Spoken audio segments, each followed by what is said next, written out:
The box landed in my lap with a thud. Silver wrapping paper, a red bow. "Go on," my sister smirked, eyes gleaming. I peeled it open, and there it was, a DNA test kit. Dad roared with laughter. "So you can finally accept you don't belong here." Mom leaned in, her whisper sharp as glass. "We always knew." My brother just smirked, satisfied, cruel. "Face it, you're not one of us." Their laughter filled the room like smoke. I didn't laugh. I didn't cry. I just reached under the table, slid a black box across the polished wood, and watched it stop in front of Dad. "Open it," I said. When he did, his hands shook, his face drained, his world collapsed. And I walked away. But let me start where this really began. I was 10 when I noticed it. The silence after I spoke. The looks exchanged between my parents when neighbors said, "She doesn't look much like you." I told myself it was in my head, that love was thicker than blood. But love in our house had rules. Rules that never bent in my favor. My sister's failures were excused. My brother's cruelty was rewarded. And me?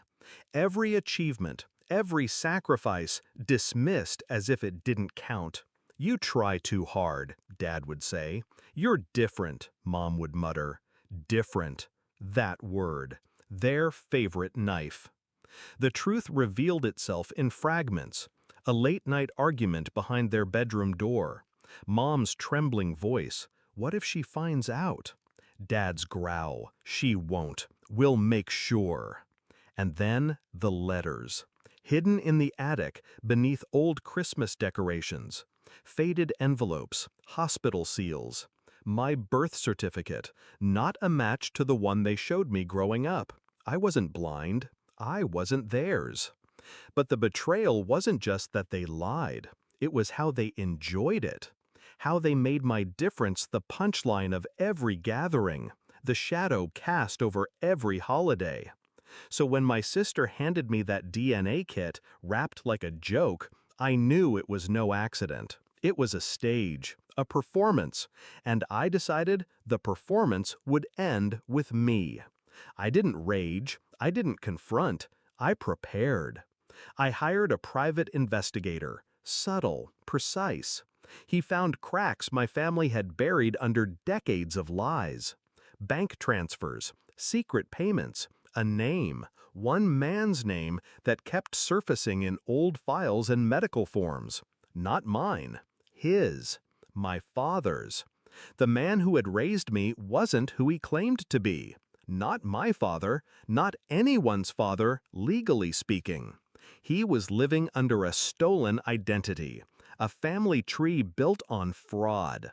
I gathered everything, documents, records, DNA reports that didn't just show I wasn't theirs, it showed he wasn't who he said he was either. Every piece lined up like a chessboard, and Christmas became my checkmate.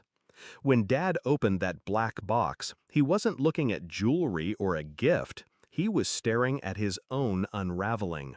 Inside was a thick folder, certified documents, his real name, his real origin, the proof of the man he buried decades ago. "You?" His voice cracked, the laugh gone. "Where did you? How did you?" Mom's hand flew to her mouth. My sister frowned, confused. My brother leaned closer, curiosity slipping into dread.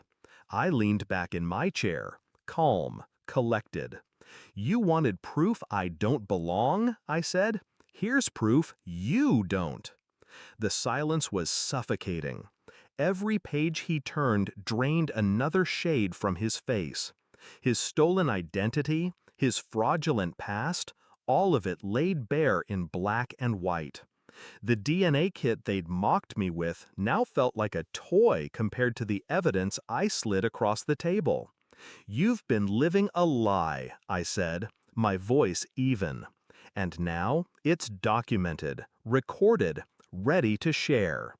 He looked up at me then, eyes wide, desperate, terrified. The same man who had spent years making me small suddenly looked like a child himself. "Please," he whispered, but I wasn't listening. Not anymore. I stood, gathered my coat, my bag. "You wanted to laugh at me," I said, steady. "But now it's your turn to choke on the truth." I walked out as my sister demanded answers, my brother cursed, and my mother sobbed into her hands. And Dad? No, the man pretending to be my dad sat frozen, clutching the black box that held the weight of his collapse. The fallout was quick. Investigators, lawyers, neighbors whispering when the news spread. His name dragged through mud, his reputation dismantled. I didn't need to lift a finger. I had already done my part. All it took was one Christmas, one gift, one black box. They wanted me to doubt who I was. Instead, I made them doubt who they were. And in the end, it wasn't me who didn't belong in that family. It was him. Because sometimes revenge isn't about shouting. It's about sliding a box across the table, watching their hands tremble, and walking away while their entire world collapses behind you. That was the gift I gave myself, and it was the sweetest Christmas of my life.